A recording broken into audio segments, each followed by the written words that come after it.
यिर्मयाह 33वां बाब जो 26 आयात पर मुश्तमिल है। एक और उम्मीद अफजा वादा। हनूज यिर्मयाह कैद खाने के सहन में बंद था कि खुदावंद का कलाम दोबारा उस पर नाजिल हुआ कि खुदावंद जो पूरा करता और बनाता और कायम करता है, जिसका नाम यहोवा है, यूं फरमाता है कि मुझे पुकार और मैं तुझे जवाब दूंगा, और बड़ी बड़ी और गहरी बातें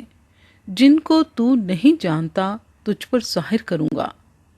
क्योंकि खुदावंद इस्राएल का खुदा इस शहर के घरों की बाबत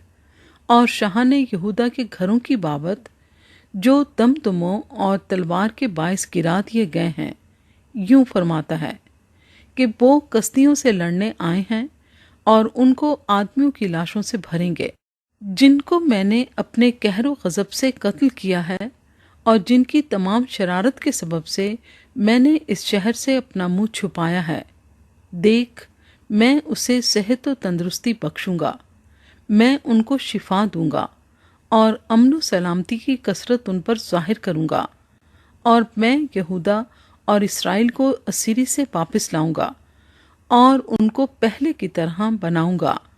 और मैं उनको उनकी सारी बदकिरदारी से जो उन्होंने मेरे खिलाफ की है पाक करूंगा, और मैं उनकी सारी बदकिरदारी जिससे वो मेरे गुनहगार हुए और जिससे उन्होंने मेरे खिलाफ बगावत की है मुआफ़ करूंगा, और ये मेरे लिए रुए ज़मीन की सब कौमों के सामने मुसर्रत बख्श नाम और सताइश व जलाल का बाइस होगा। वो उस सब भलाई का जो मैं उनसे करता हूँ जिक्र सुनेंगी, और उस भलाई और सलामती के सबब से जो मैं इनके लिए मुहैया करता हूँ डरेंगी और कांपेंगी।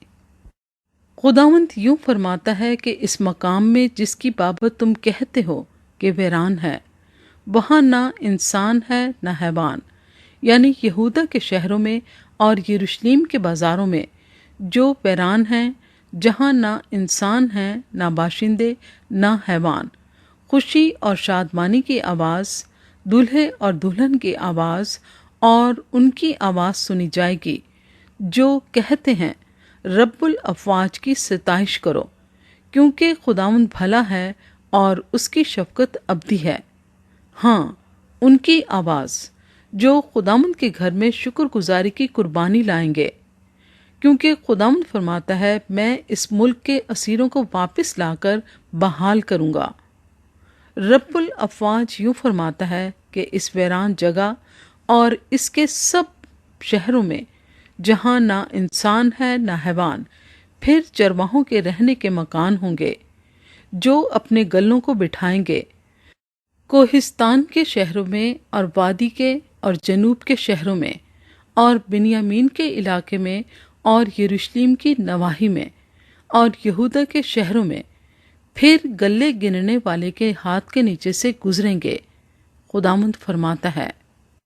देख वो दिन आते हैं, खुदावंद फरमाता है कि वो नेक बात जो मैंने इस्राएल के घराने और यहूदा के घराने के हक में फरमाई है पूरी करूँगा। उन ही आयाम में और उसी वक्त मैं दाऊद के लिए सदाकत की शाख पैदा करूँगा, और वो मुल्क में अदालत और सदाकत से अमल करेगा। उन दिनों में यहूदा निजात पाएगा और यरूशलेम सलामती से सकूनत करेगा, और खुदावंद हमारी सदाकत उसका नाम होगा। क्योंकि खुदावंद यूं फरमाता है कि इस्राएल के घराने के तख्त पर बैठने के लिए दाऊद को कभी आदमी की कमी ना होगी, और न लावी काहिनों को आदमियों की कमी होगी जो मेरे हुजूर सोख्तनी कुर्बानियाँ गुजराने और हदिये चढ़ाएं और हमेशा कुर्बानी करें। फिर खुदावंद का कलाम यिर्मयाह पर नाजिल हुआ। खुदावंद यूं फरमाता है कि अगर तुम मेरा वो अहद जो मैंने दिन से और रात से किया तोड़ सको कि दिन और रात अपने अपने वक्त पर ना हो, तो मेरा वो अहद भी जो मैंने अपने खादिम दाऊद से किया टूट सकता है कि उसके तख्त पर बादशाही करने को बेटा ना हो, और वो अहद भी جو اپنے خدمت گزار لاوی کاہنوں سے کیا۔ جیسے اجرام فلک بے شمار ہیں اور سمندر کی ریت بے اندازہ ہے، ویسے ہی میں اپنے بندے داؤد کی نسل کو اور لاویوں کو جو میری خدمت کرتے ہیں فراوانی بخشوں گا۔ پھر خداوند کا کلام یرمیہ پر نازل ہوا کہ کیا تو نہیں دیکھتا کہ یہ لوگ کیا کہتے ہیں کہ جن دو گھرانوں کو خداوند نے چنا